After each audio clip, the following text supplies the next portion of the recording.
Hi, I'm Dr. Tim Weir, and I gotta tell you, I love life. But when I'm not being a husband, a father, a grandfather, an author, or a practicing chiropractor, I'm the host of the television show, Loving Life with Dr. Tim Weir. I love to cook. I love to travel.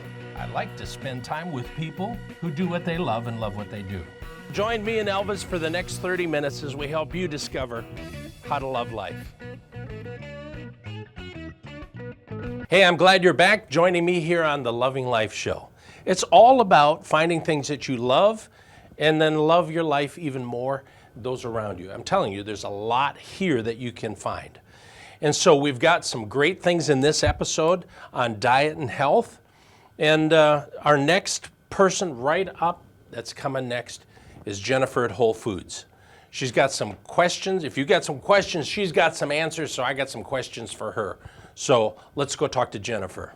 Hey, listen, we're at Whole Foods Market here in Chapel Hill, North Carolina. And there are regional events that are going on all across the United States. We're with the Best Butcher Contest and the Best Fishmonger Face-Off. So what we're going to do today is just watch that. You're going to watch some excellent people work on different types of foods. Totally amazing.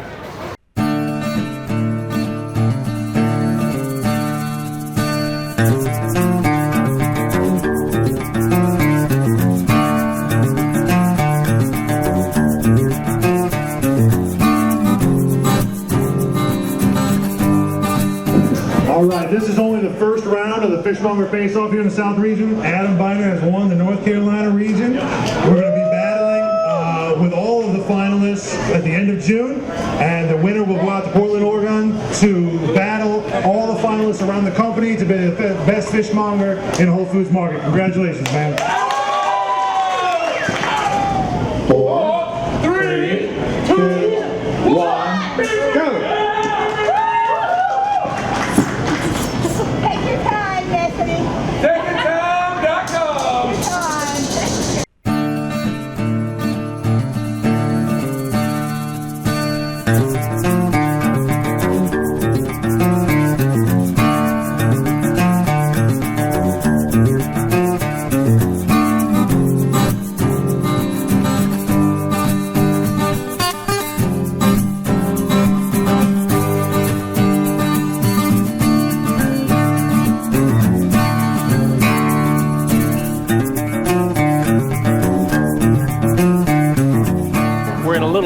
Segment here, and I'm with Michelle. Michelle, we're making Vietnamese beef stew, or pho. P-H-O is how it's spelled. Pho. Pho. Yes. Okay. So how do we do this? Okay, what I did was I got the beef broth. We used low sodium beef broth, and just like in one of those boxes or cans. Just right. Pacific, the organic Pacific, and what I did was in the back we had sliced up the ginger and the garlic, and we got that into this, to the broth, and cooked that for just a little while, for some reason, anyway. And we used, oh gosh, the ginger. I love ginger. Cut up the ginger. I know, I need bifocals. Cut up the ginger discs, the garlic. Oh, and the anise too, star pods. I almost forgot about that. That's an ingredient that I don't use that often. And let that kind of cook down for about 20 minutes. Okay. And add the broth with it, the shiitake mushrooms. And then with the beef, we used beef and sliced it very thinly, raw, and we did like a prosciutto, extremely thin. Boy, it is thin. Look at that. See, like almost like a real thin bacon. Oh yes.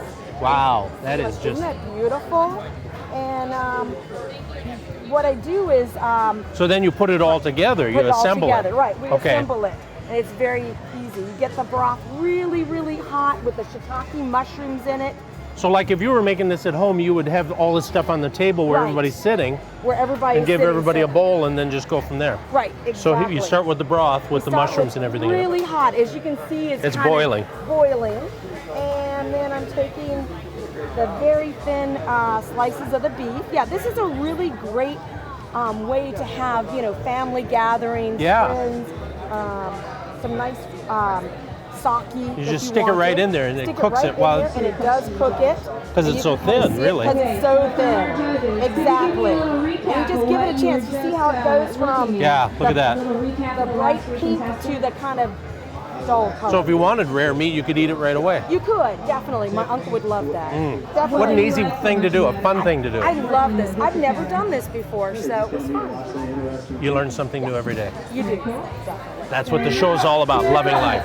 I'm with Jennifer. Jennifer, thanks for letting me cook with you here a little bit today. Absolutely, we're so excited to have you here. Now, we're cooking blueberry barbecue sauce. That is wild. You know, it's a great twist on an old favorite. You know, everybody's barbecuing this time of year, but it's nice to be able to put that sort of fresh spin on it. In this case, we've gone with blueberries, which are really coming into season now. It's a nice way to balance that fruit with the smokiness. And, you know, it never hurts to get a little extra fruit in there as well. So we're actually making this from scratch, not pouring blueberries into something that's already made. It is from scratch, but that shouldn't intimidate folks. Oh, no, It's no, still it very looks fairly easy. You know, a lot of it's just throwing those components into a pot, giving them the time to cook down, those flavors a chance to meld together. It does still have some of the traditional components. It is a little bit different. It is one of our Health Starts Here recipes. And because of that, it's not going to have any extracted oils or fine sugars. It gets its sweetness from the blueberries, from a little bit of honey. Does still have that tomato paste, a little bit of apple cider vinegar in there. Okay. So the flavor is something that people are used to, but it's just dressed up and made a little bit healthier. So basically in a saucepan, you're going to put the blueberries, the onion, the jalapeno. I started with actually caramelizing the onions a little bit. I'm Okay. a huge fan of building those layers of flavor. Yeah. So you do the onions, and then everything else just gets dumped into the pot. The blueberries, the tomato sauce, or the tomato paste. Then you let that cook a little Let bit. it cook down. This is really what it comes out looking like at the end. For this, I actually took half of it and pureed it, and then left half of it chunky. So you get that sort of blend of textures. That's as a good well. idea. Yeah. Okay. So then basically you take this just like you would a barbecue sauce and put it on whatever you're going to put it on. Exactly. You got some tofu. Today I chose some tofu just as a nice way to let folks actually taste that barbecue sauce. The nice thing about tofu, of course, is it really takes on the flavor of whatever you cook it Exactly. with. So here it's a nice way to taste it, but you could certainly use it with pork, with chicken, with some nice fresh fish. So this is something that's already cooked It's here. already cooked. It's waiting for you to try it.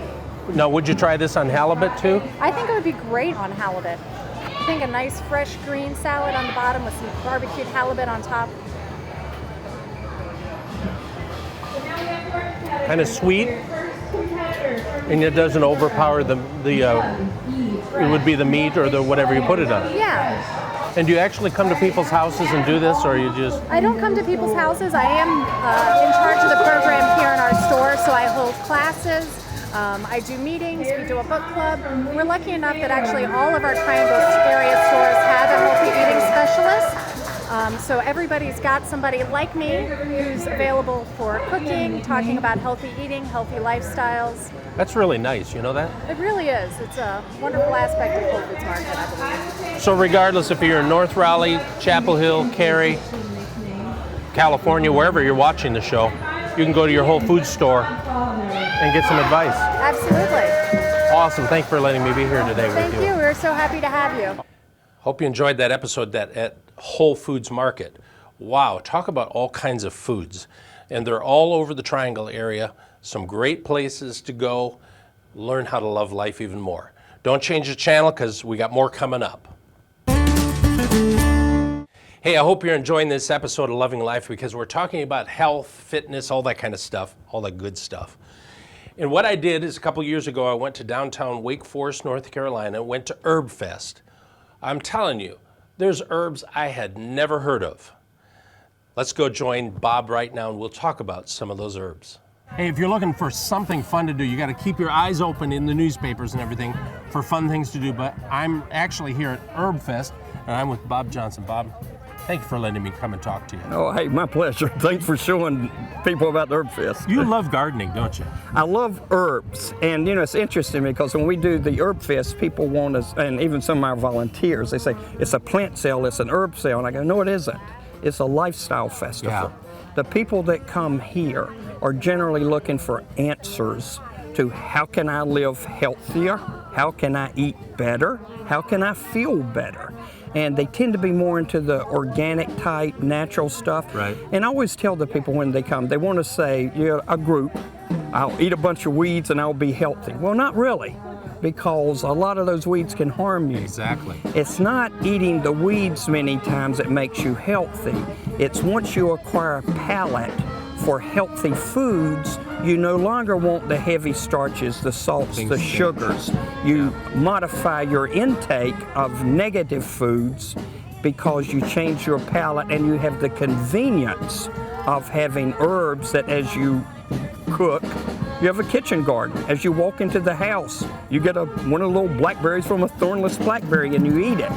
I mean, there's many things. We walk out on the back of our house, and rather than adding salt, I add salt practically to nothing. Now, I think we need salt. Exactly. I just don't want it, you don't need excessive salt. Right. So I'll go to the deck, pluck off a good Greek bay leaf, put a fresh bay leaf in my chicken and start cooking. Now, I acquire a taste for bay and the way it seasons. I have lost my taste. I cannot stand bunches of salt.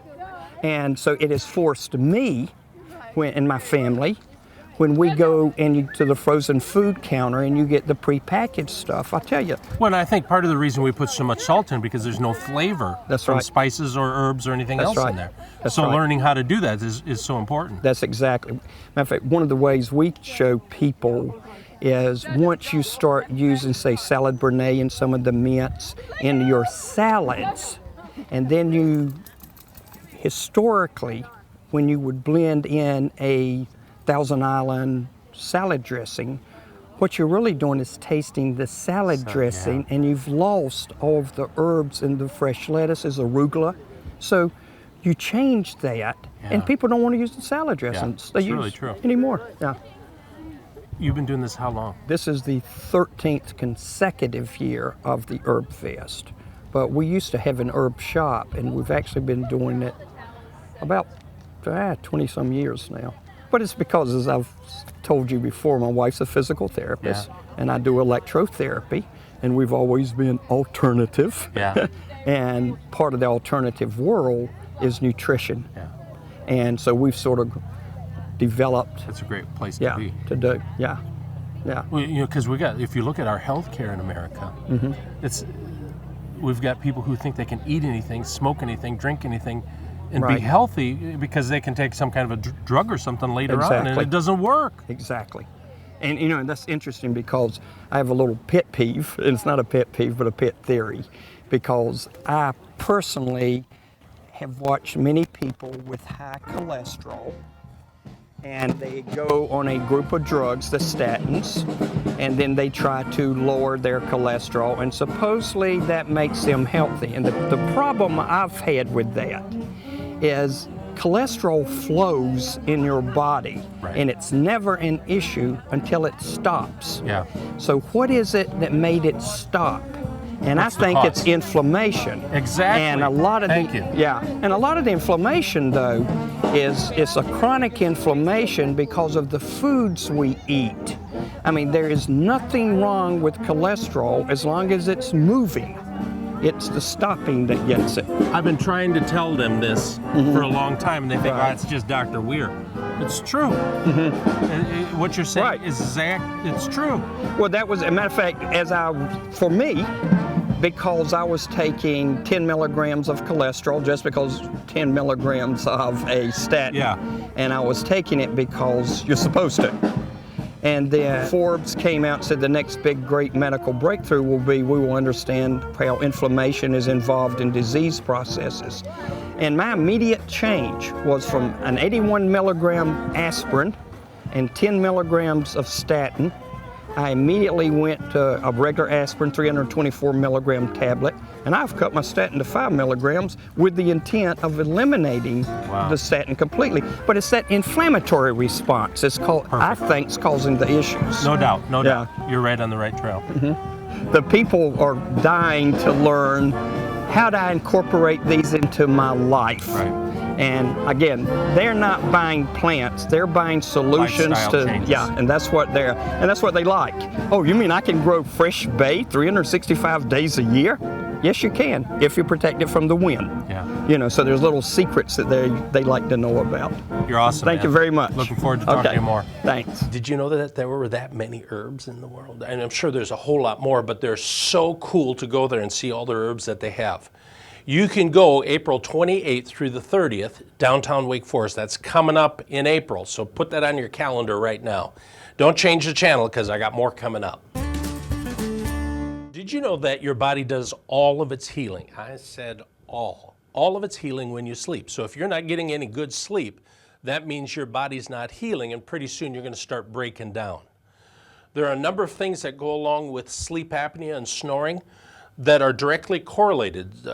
Heart disease, strokes, diabetes, erectile dysfunction, and you can even get a little stupid after a while because you lose brain cells. Join me now because I'm going to go visit Stuart Hetherington, and we're going to talk about how sleep can come your way. Stuart, thank you for letting me come in here. My pleasure. Nice to see you. So as I was just talking, I suffered from sleep apnea and didn't know it. Correct. You know, and my family would say, you got to stop the snoring. It's a common occurrence. Well, a lot and of I people didn't don't know I was snoring because I was sleeping. Absolutely. I mean, people come in here all the time and don't realize anything about their sleep. Everybody's perception of their sleep is completely different from the obvious. Right. So And it's not just the noise of the sleep. That's not the problem, because you could get your family those. yeah, you get them headphones. earmuffs. Yeah. Yeah, absolutely. Let's name a couple of things that are directly correlated to sleep apnea and snoring. Well, what we see commonly is patients come in, they have hypertension, high blood pressure. A couple other things are cardiovascular issues. Patients are constantly falling asleep. There's increased risk for stroke and heart attack at night. Now, one that really threw me off, you just don't put the two together, is sleep apnea, snoring, and diabetes. Correct. There's a huge correlation between type 2 diabetes now and sleep apnea. One of the other bigger health implications that has just been recently tied together in June of this past year was the University of Wisconsin related to sleep apnea and cancer risks. Wow. So you are 5 times more likely to die of cancer if you have sleep apnea and your oxygen goes below 90% at night. And the fact is, if you're not sleeping, if you have sleep apnea and you snore quite a bit, you have a really hard time losing weight. Correct. Your metabolism gets thrown off. Your cortisol levels are thrown off, so your thyroid, your adrenal gland, I mean, it completely zaps the body. So it's an uphill climb if you don't treat the sleep apnea and you're trying to diet. And you actually stop breathing momentarily. Correct. What we'll see on average is a patient will come in and they stop breathing somewhere between 10 and 40 seconds on average, but I've seen it as long as a minute and a half. So to save somebody's life, they really need to come in and have what is called a sleep study done. Correct, absolutely. If you need to come in and be observed through the night with EEG leads, and there's several other belts and wires that are attached to you, and we just monitor your entire nighttime pattern of sleep, and then we can tell how often you're waking up, how low your oxygen's going, and just how terrible your sleep is, essentially. Can we look at your Yeah, facilities and absolutely. what you've got? Let's come go on take back. a look. Basically, you hook them up to all the wires and everything, the EKGs, probably a There's nasal a nasal cannula. cannula to measure the pressure in their breathing, and we're able to just track the whole shebang, so to speak, with your sleep. We're going to know when you get up in the morning, like I said, how long you're averaging stopping breathing, how frequently you're waking up, and then when we kind of sit down and put that whole picture together for you, there's a lot of buy-in for patients to be able to see just how bad they're sleeping. Oh, absolutely. Because as they're in here sleeping, you have infrared cameras in here videotaping them. Correct. So in the morning, we take them actually through their study. We can pull up the camera footage, and you can actually see the patient tossing and turning and moving from side to side, and what a struggle it is for them to be able to have some semblance of a good night of sleep. Right. You're going to be more rested, give you more of an opportunity to feel invigorated and exercise and control your weight.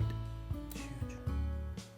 So, if you think you might have sleep apnea, or if you're sleeping next to somebody who you think does, go to his website, check it out, get some help. Might save somebody's life. Thanks for letting us be here. My pleasure. Thank you.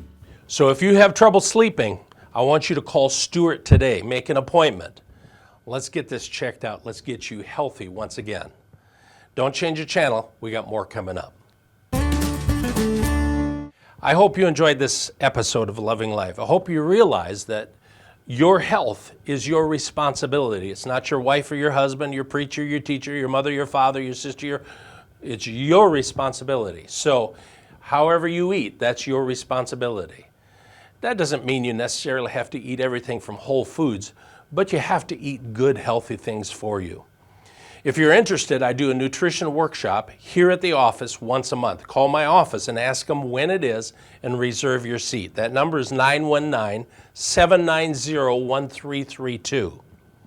I believe, of course, chiropractic is a huge part of you becoming healthy once again. Join me on my Facebook page, Loving Life with Dr. Tim Weir. You can also go to my website, www.drtimweir.com. And if you want to be on the show with me, let's say you know how to cook something, you know how to bake something, you know how to make something, you know how to do some type of craft, I don't care what it is. There's something that you want to get the word out on, send me an email, drtimweir@gmail.com. I'd like to hear from you. Until next time, keep loving life. I can't, this is going to be kind of like Dexter. Did I say that? Yeah. She wanted to meet you. Her name is Libby. No, I've been talking to him for about a half an hour. That's why Well, get out of here. Me on my TV show? What are you? What's your job? Go ask that lady there in the black. She would know. Yeah, she doesn't know. Hey, what's going? You're sucking your thumb? Oh, excuse me. Sorry, excuse me. It's like a little elephant. That quickly. Luke, this is your father.